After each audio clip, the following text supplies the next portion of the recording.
Bom dia a todos. Todos nós passamos por problemas, sim ou não? Ou só eu?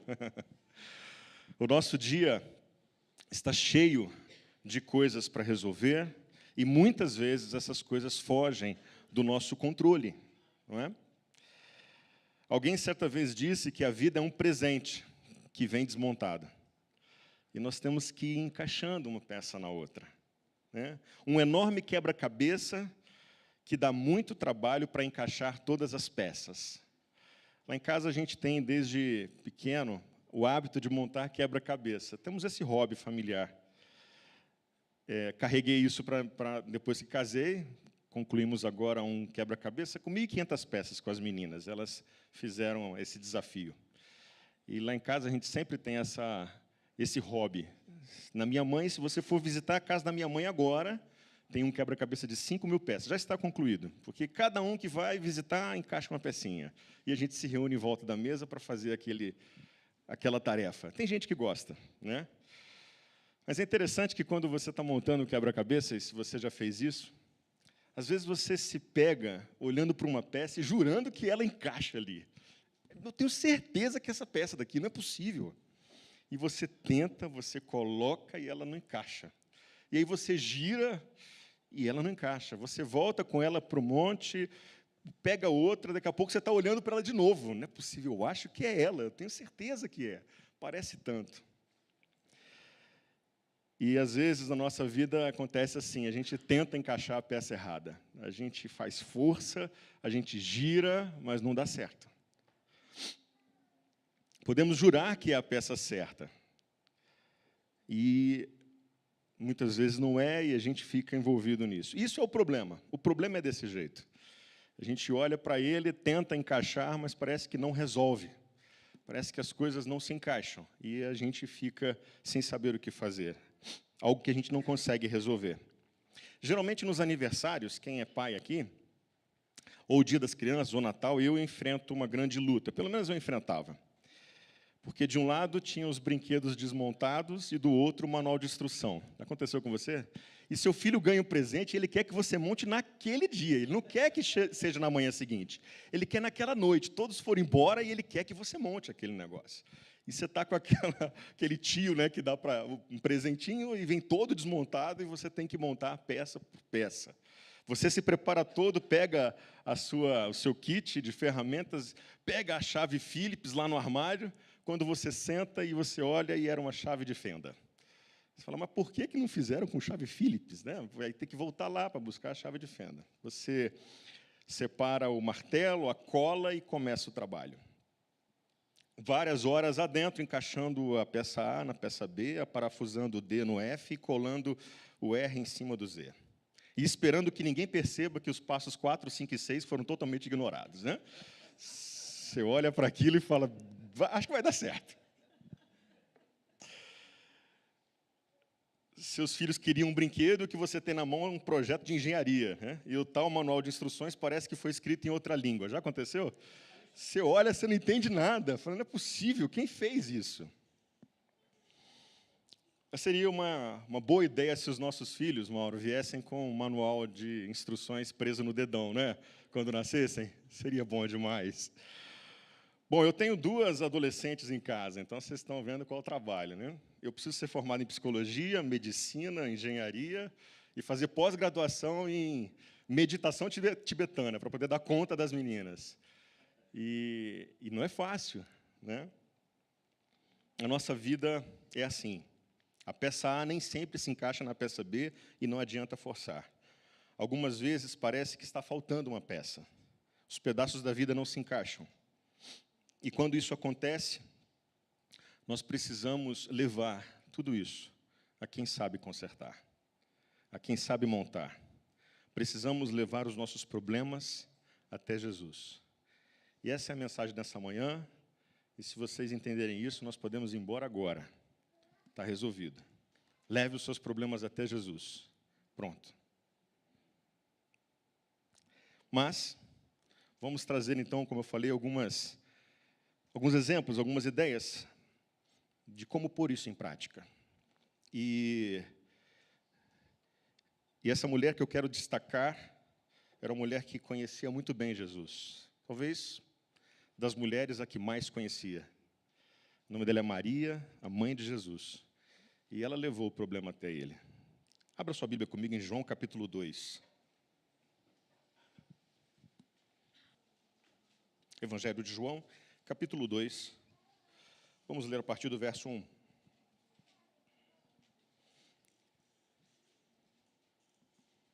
Que diz assim: 3 dias depois houve um casamento em Caná da Galileia, achando-se ali a mãe de Jesus. Jesus também foi convidado, com os seus discípulos, para o casamento. Tendo acabado o vinho, a mãe de Jesus lhe disse: eles não têm mais vinho. Mas Jesus lhe disse: mulher, que tenho eu contigo? Ainda não é chegada a minha hora. Então ela falou aos serventes: fazei tudo o que ele vos disser. Estavam ali 6 talhas de pedra que os judeus usavam para as purificações, e cada uma levava 2 ou 3 metretas. Jesus lhe disse: enchei de água as talhas. E eles as encheram totalmente. Então lhes determinou: tirai agora e levai ao mestre-sala. E eles o fizeram. Tendo o mestre-sala provado a água transformada em vinho, não sabendo de onde viera, se bem que o sabiam os serventes que haviam tirado a água, chamou o noivo e lhe disse: todos costumam pôr primeiro o bom vinho, e quando já beberam fartamente, servem o inferior. Tu, porém, guardaste o bom vinho até agora.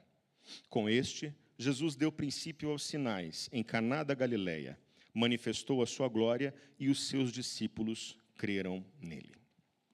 Texto muito conhecido por todos, inclusive nós comumente, o mundo inteiro, ou pelo menos o Brasil, eu imagino aqui, usam sempre esse exemplo, né, como um ditado para uma pessoa que teve uma mudança boa de vida, né? Fala que ele mudou da água para o vinho. Então, esse é um texto muito conhecido por todos. Mas é um casamento comum. Esse casamento é um casamento comum. A noiva não era filha de um imperador, o noivo não era um príncipe, e o texto não fala isso, então, talvez se fossem, o texto daria um outro destaque, mas não dá nenhum destaque. Penso que era um casamento comum. E seria um casamento comum se não fosse por um detalhe. E se não fosse por esse simples detalhe, esse acontecimento teria sido desapercebido na história. Teria sido apenas um casamento comum. E o detalhe está na lista de convidados. Alguém aqui está pretendendo casar por agora? Tem alguém aí, não? Opa, está chegando ali. Falta noiva, né? Só um detalhe, né? Mas aqueles que já casaram sabem que a parte da lista dos convidados é uma parte difícil, né? O orçamento geralmente está limitado e a gente precisa fazer alguns ajustes. Infelizmente, deixamos alguns de fora, né? Gostaríamos de convidar todos, mas não dá. E certamente aquele casal de noivos passou por essa árdua tarefa de fazer uma lista, né? E que bom que eles incluíram Jesus nessa lista de convidados. E esse detalhe fez a diferença naquele casamento. Essa pode ser uma mensagem para você pregar num casamento, mas não é esse o foco. Mas eu sei que existia uma lista e que Jesus de Nazaré estava naquela lista. A família convidou Jesus para aquele casamento. E como ele vai, onde sempre é convidado, se você convidar Jesus a entrar no seu coração, ele vai entrar? Amém. Ele foi. Ele fez aquela viagem, a sua primeira viagem com seus discípulos. E foram todos juntos. Sua mãe estava junto. E eles entraram naquele casamento. Enquanto eles estavam lá, o texto nos diz que a festa de casamento ficou sem o quê? Sem vinho. Versículo 3. Alguém errou no cálculo do buffet, pastor Wesley. Ou talvez tenham subestimado o número de convidados. Tenham convidado um número e tenha ido mais. Não sei. Ou, quem sabe, a turma tinha mais apetite do que de comum, né? Do que era o que eles estavam acostumados, e, de repente, comeram e beberam mais, né? Eu não sei, alguma coisa aconteceu e a consequência disso foi que os noivos ficaram sem vinho. Uma festa que durava alguns dias e era muito festejada, ficou sem o elemento principal daquela festa, que era um elemento que trazia essa alegria para eles. Contratempo da vida. Mas aí, nessa cena, eu imagino todo esse casamento, eu imagino essa cena, e eu imagino agora Maria aparecendo nela. Não é isso que relata o texto? Maria aparece, ela conhecia Jesus melhor do que ninguém entre os homens. Ela o havia carregado por 9 meses, ouvido as suas primeiras palavras e presenciado os seus primeiros passos. Viu entrar na adolescência e sair dela. Viu seu marido ensinar a Jesus o ofício da família e certamente foi presenteada por algum objeto fabricado pelo mais novo aprendiz de marcenaria de Belém. Mas também conhecia o caráter divino de Jesus, anunciado pelo anjo Gabriel, quando ela teve aquele encontro inesquecível. Então, numa cena rara, ouvimos a voz de Maria. No versículo 3, ela diz: eles não têm mais vinho. Simplesmente isso. Eles não têm mais vinho. Agora eu quero pensar numa coisa com vocês, e eu quero tentar trazer 4 coisas que Maria não era, 4 atitudes que ela não fez. E talvez você possa avaliar se em algum momento você tem feito alguma delas, tem assumido alguma postura dessas que eu vou dizer agora. Primeira delas, Maria não era mandona. Maria não era mandona. Ela não disse: Jesus, eles estão sem vinho. Olha só, o que eu quero que você faça é que você desça e vá até aquela fazenda ali perto, faça acelerar o crescimento das parreiras, que elas deem bastante uvas e que essas uvas produzam vinho agora. Ok, Jesus? Entendeu o que eu quero que você faça? Então pode fazer. Não, Maria não fez isso. Mas muitas vezes nós estamos dizendo para Jesus como é que nós queremos que Ele faça. Senhor, aqui está um problema e eu quero que o Senhor faça desse jeito. Quero que o Senhor resolva assim. Talvez você não tenha orado desse jeito, mas talvez lá no fundo você pense assim. Você deseja dessa forma. E acontece que a gente não se submete à boa, perfeita e agradável vontade de Deus. A gente quer a nossa vontade. A gente quer que seja feita do nosso jeito. Maria não fez isso. Maria não ordenou Jesus para que ele fizesse alguma coisa. Segundo, Maria não era crítica. Se eles tivessem planejado melhor, hein, Jesus? As pessoas não pensam no futuro, não é verdade? Elas não fazem conta. Onde é que essa sociedade vai parar, pastor? O mundo está perdido. Esse pessoal não sabe se programar, e aí está aí, passando por necessidade agora, né? Então, ela não culpou o anfitrião da festa. Ela não chegou diante das pessoas e disse que elas estavam erradas por terem feito o cálculo errado. Ela não criticou a sociedade, o governo ou as coisas à sua volta. Ela não atribuiu a culpa a outro. Ela não foi uma pessoa crítica daquele momento. Mas quantas vezes nós temos sido assim? Criticado, reclamado, nos colocado numa posição de murmuradores por conta dos problemas que nós temos enfrentado. E eu não sei você, mas eu tenho enfrentado um bocado. Em terceiro lugar, Maria não culpou Jesus. Que tipo de Messias é você, Jesus? Estamos numa festa, como é que você deixa faltar vinho? Chegou nessa situação, se você estivesse realmente no controle, isso não teria acontecido. Maria não fez isso. Mas muitas vezes nós temos visto pessoas levantando a voz ao céu, dizendo: Deus, por que o Senhor deixou acontecer? Está vendo? Se o Senhor tivesse mesmo no controle, isso não teria acontecido. Culpado a Deus, culpado a Jesus. Talvez você não tenha se encaixado em nenhuma dessas 3 opções. Só nos resta uma, então.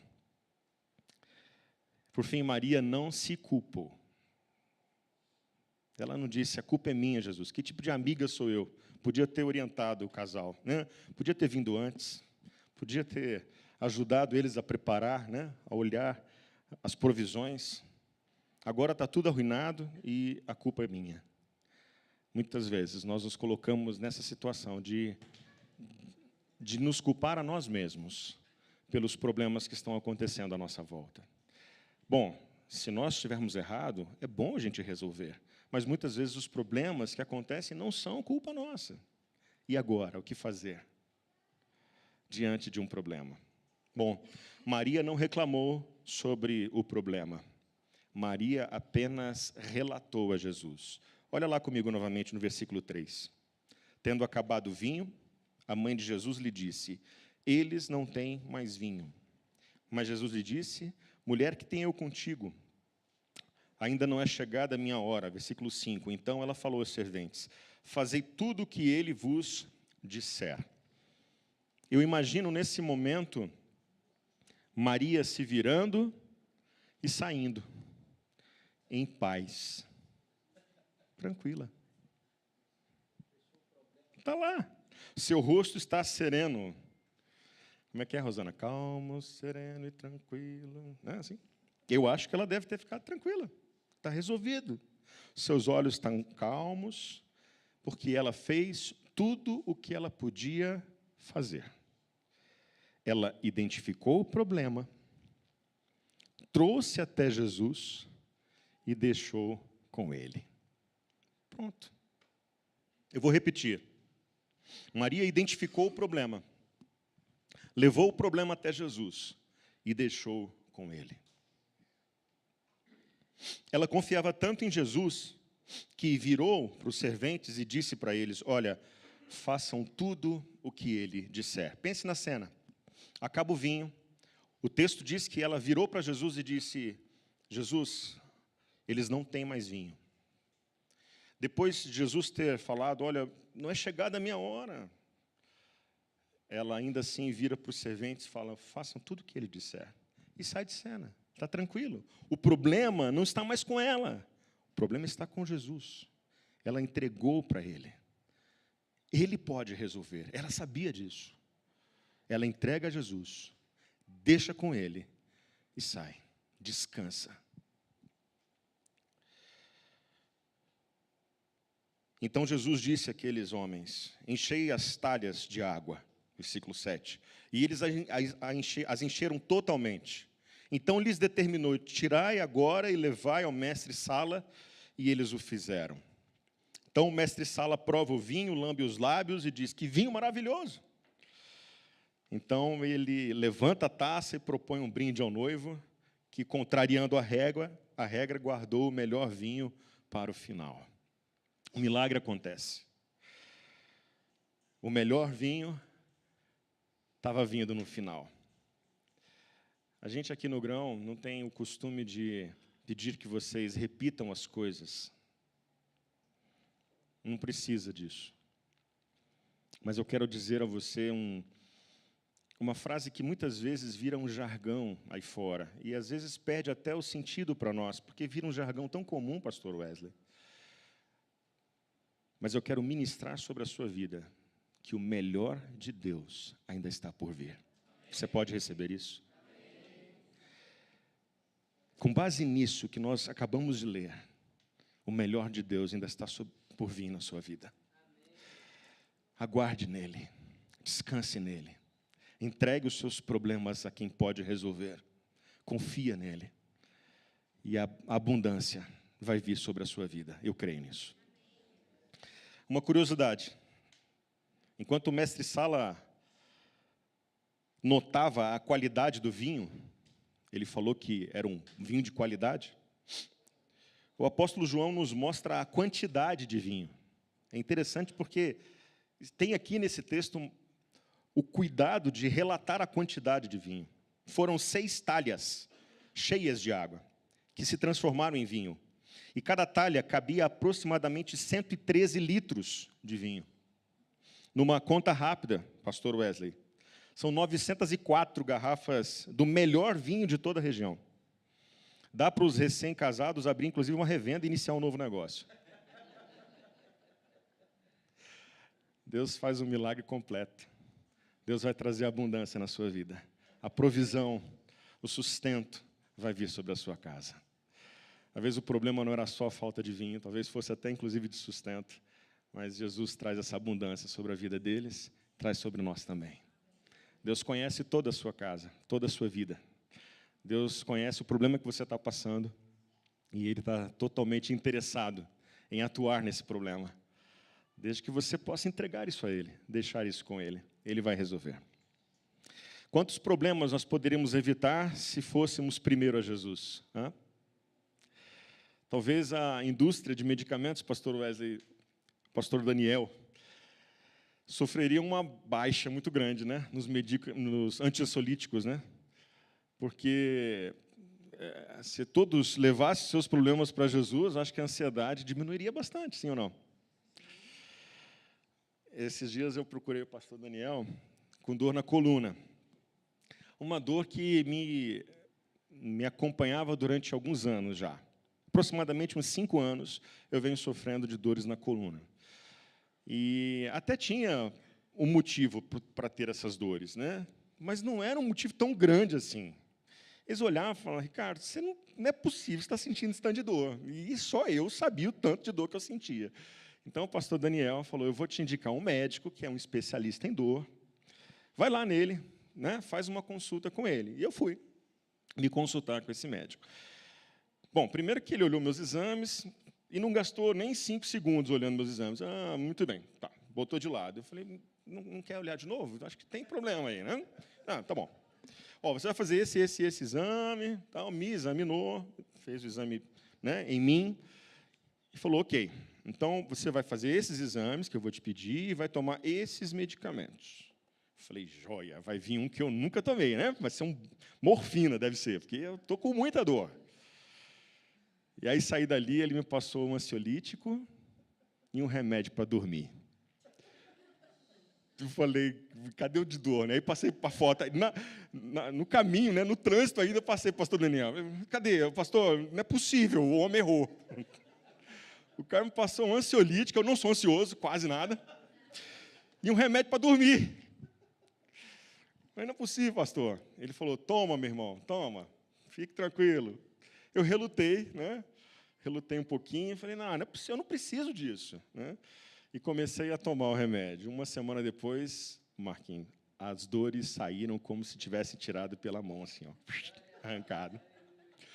Só porque eu fiquei mais tranquilo e estou dormindo a noite inteira, coisa que eu não fazia, por causa das dores.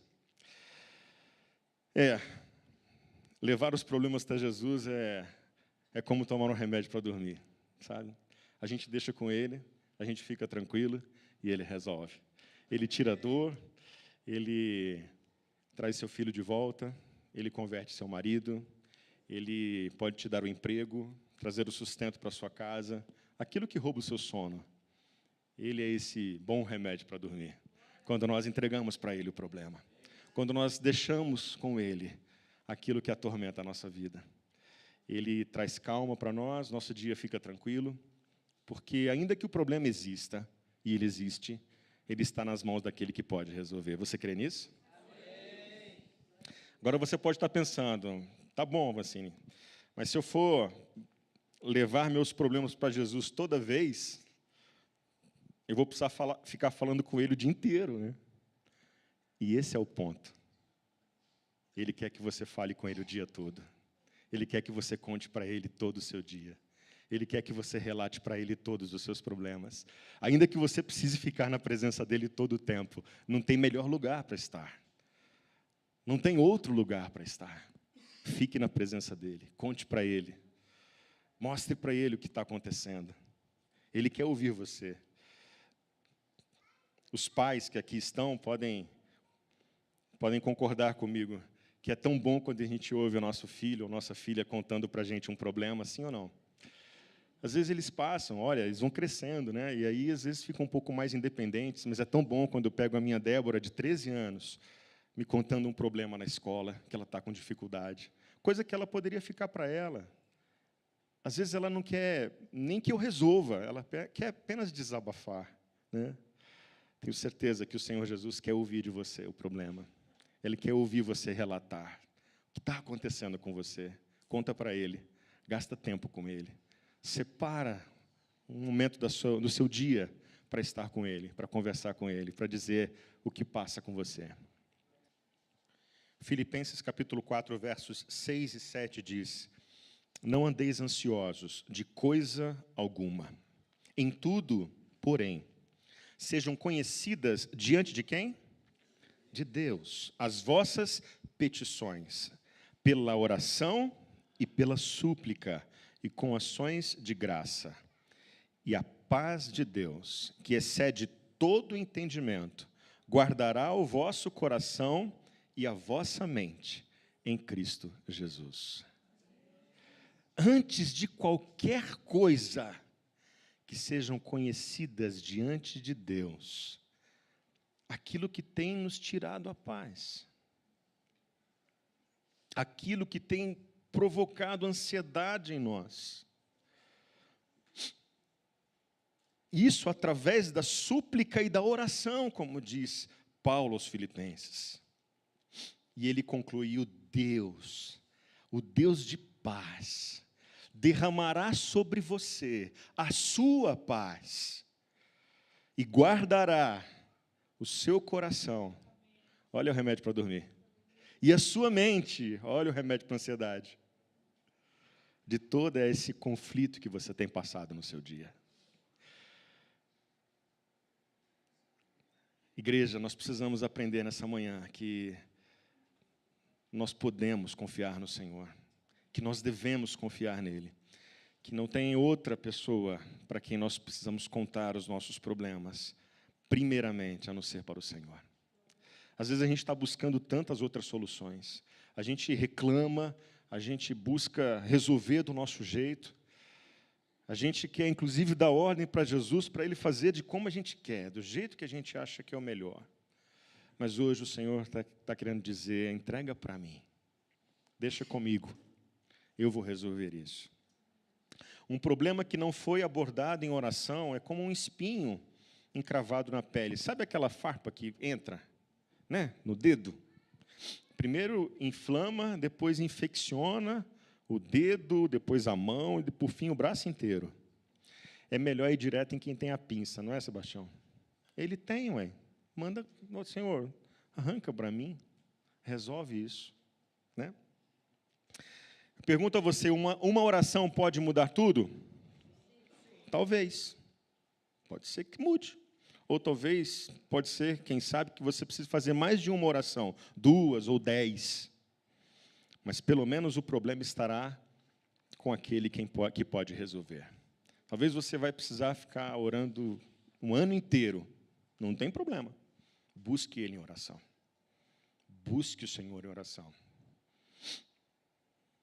Não precisa abrir 1 Pedro, um texto muito conhecido, diz: humilhai-vos, portanto, sob a poderosa mão de Deus, para que Ele, em tempo oportuno, vos exalte. Aqui não está dizendo que, uma vez você se humilhando, vai ser instantâneo. Pode até ser, mas diz: em tempo oportuno Ele vos exalte, lançando sobre Ele a vossa ansiedade, porque Ele tem cuidado de vós.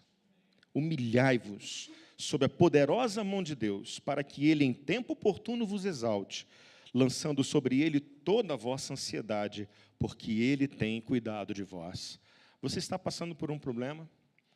Algo está tirando o seu sono, talvez mudando o seu humor, fazendo com que você fique estressado durante o dia, talvez sem paciência com seus filhos, com a sua esposa ou com seu marido. Para você que eu estou dizendo essa mensagem nessa manhã, para mim, leve os seus problemas para Jesus. Se humilhe diante dEle, porque em tempo oportuno Ele vai te exaltar. Lance sobre Ele toda a sua ansiedade, porque é Ele que tem cuidado de você. A maioria de nós pode levar os problemas até Cristo, mas deixá-los lá para sempre, longe do nosso controle. Às vezes eu imagino assim o trono de Deus como uma gaveta, sabe, embaixo assim, onde a gente deixa os nossos pedidos lá e de vez em quando a gente dá uma briguinha assim na gaveta para ver se ainda está na fila. Sabe aquele prontuário de médico que a gente vai folheando para ver se a gente é o próximo? Né? A gente fica dando olhada assim, Senhor, deixa eu ver se o meu está na sequência. Né? Entrega para Ele, confia nele e deixa na mão dele. Ele vai resolver. Resista ao impulso de pegar esse problema de volta. Deixa com Ele. E eu quero encerrar essa mensagem contando, como eu falei que os meus exemplos eram de mulheres, falei de Maria, e ela nos trouxe um grande exemplo sobre deixar um problema com Jesus. Eu quero contar uma história de uma outra mulher, uma missionária médica inglesa, que gastou a sua vida na África fazendo missões para o Senhor Jesus. É uma história verídica, que você pode consultá-la e obter mais detalhes dela depois. O nome dessa mulher chama-se Ellen Roosevelt. Ellen Roosevelt era uma médica missionária que passou 20 anos no Congo, na África Central, em uma clínica que funcionava também como orfanato. Quando ela completou 4 anos que estava lá, uma mãe morreu em trabalho de parto, deixando um bebê prematuro e uma filha de 2 anos. As instalações não tinham incubadora e nem energia elétrica. A primeira tarefa da doutora Roosevelt foi manter o bebê aquecido. A enfermeira voltou com más notícias. A bolsa de água quente havia estourado quando ela tentou encher. A borracha estraga fácil em climas tropicais. E era a última bolsa de água que eles tinham. Roosevelt instruiu a enfermeira a dormir junto com o recém-nascido para mantê-lo aquecido. Eles buscariam uma solução no dia seguinte. A solução não foi encontrada. A clínica ficava no coração da selva. A ajuda estava a quilômetros de distância e a vida do bebezinho estava em perigo. Todos os dias, ao meio-dia, a doutora Roosevelt fazia uma oração com as crianças do orfanato. E nesse dia foi diferente. Expliquei nossa dificuldade em manter o bebê aquecido o suficiente, mencionando a bolsa de água quente que havia se rompido. O bebê poderia facilmente morrer se não ficasse aquecido. Eu também disse às crianças sobre a irmã de 2 anos, chorando porque sua mãe tinha morrido, conta a doutora. A menina de 10 anos, uma menina de 10 anos de idade, chamada Ruth, decidiu por si mesma levar esse problema até Jesus. E ela orou assim: por favor, Deus, envia-nos uma bolsa de água quente. Amanhã já será tarde, pois o bebê já poderá estar morto. Por favor, Senhor, envie nesta tarde. E uma vez que o Senhor se importa, poderias, por favor, enviar uma boneca para a menininha? Assim ela saberá que tu a ama. Amém. Ellen ficou chocada. Aquela oração só poderia ser atendida com a chegada de um pacote vindo da Inglaterra, da sua terra natal. Depois de quase 4 anos naquele país, ela jamais tinha recebido um embrulho sequer. Mesmo se uma encomenda chegasse, quem enviaria uma bolsa de água quente a um país da África que é cortado ao meio pela linha do Equador? Mas no meio da tarde, enquanto Ellen estava ensinando na escola de formação dos enfermeiros, uma mensagem foi enviada de que havia um carro na porta da frente da sua casa. No momento em que ela chegou em casa, o carro já tinha ido. Mas ali, na varanda, tinha um pacote de aproximadamente 10 quilos. Enquanto ela chamava as crianças para ajudá-las a abrir, as lágrimas vieram aos seus olhos. Eles tiraram o cordão e desembrulharam o pacote. Dentro da caixa haviam curativos, suéteres, uvas passas, brancas e escuras, e uma bolsa de água quente novinha em folha. Eu chorei, conta ela. Eu não havia pedido para Deus para enviá-lo, pois eu realmente não acreditava que ele podia. A Ruth estava bem na minha frente. Ela correu ao meu encontro gritando: se Deus enviou a bolsa, Ele deve ter mandado a boneca também. Revirando até a parte inferior da caixa, ela tirou uma linda e bem vestida boneca. Seus olhos brilhavam. Ela nunca tinha duvidado. Olhando para mim, ela perguntou: posso ir com vocês, mamãe, e dar essa boneca para aquela menina, para que ela saiba que Jesus realmente a ama? Aquele pacote, queridos,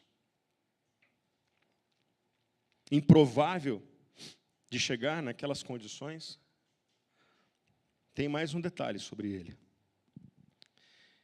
Ele havia sido enviado 5 meses antes por um ex-aluno da doutora Roosevelt, na escola dominical da sua igreja, cujo líder tinha ouvido e obedecido a Deus, que o levou a enviar uma bolsa de água quente, mesmo a um país tão quente.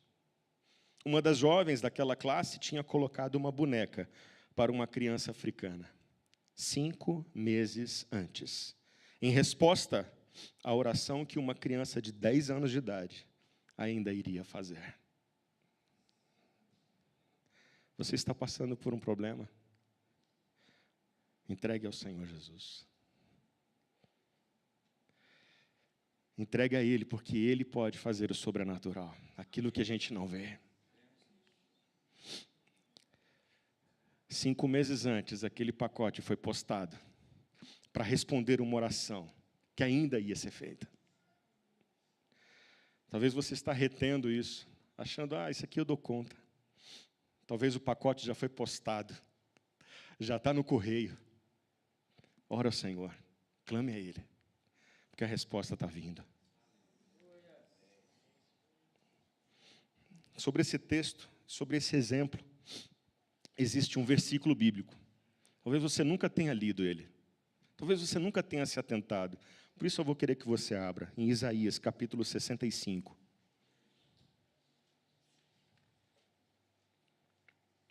O verso de número 24. Para que essas palavras encham o seu coração e confirmem isso que nós acabamos de ouvir. Essa história maravilhosa que aconteceu na África. Ele diz: e será que, antes que clamem, eu responderei? Estando eles ainda falando, eu os ouvirei. Eu gosto da versão da NVI, que diz assim: antes de clamarem, eu responderei. Ainda não estarão falando, mas eu os ouvirei. Talvez você ainda nem tenha dito ao Senhor aquilo que está no seu coração. Talvez você queira fazer isso hoje. Mas o Senhor já ouviu. Ele já providenciou para a sua vida a resposta. Entregue o teu caminho ao Senhor. Confia nele. E o mais Ele fará. O Senhor ouviu aquela oração muito antes dela ter sido feita. Talvez, como eu disse no início, as partes não se encaixem. Talvez a sua vida esteja como esse enorme quebra-cabeças, faltando algumas partes. Talvez tenha faltado vinho, a provisão, a alegria na sua vida. Talvez as suas bolsas de água quente estejam rasgadas. Sim, esses são fatos que acontecem na nossa vida. Mas Jesus responde a eles com um convite. E eu quero fazer esse convite a você hoje. Você que está se sentindo desafiado por essa mensagem. Para que você aceite esse convite de Jesus. Ele diz assim: vinde a mim, todos vós que estáis cansados e sobrecarregados, e eu vos aliviarei. Tomai sobre vós o meu jugo e aprendei de mim, porque eu sou manso e humilde de coração, e achareis descanso para a vossa alma. Porque o meu jugo é suave e o meu fardo é leve. Está difícil? Está pesado? Talvez esteja pesado para você. Mas eu quero dizer que o Senhor está te convidando hoje para você ir até a presença dEle. Para você fazer uma troca. Você deixa lá o seu jugo, que é pesado, e pega o dele, que é leve. Você deixa lá os seus problemas e pegue a paz sobre a sua vida.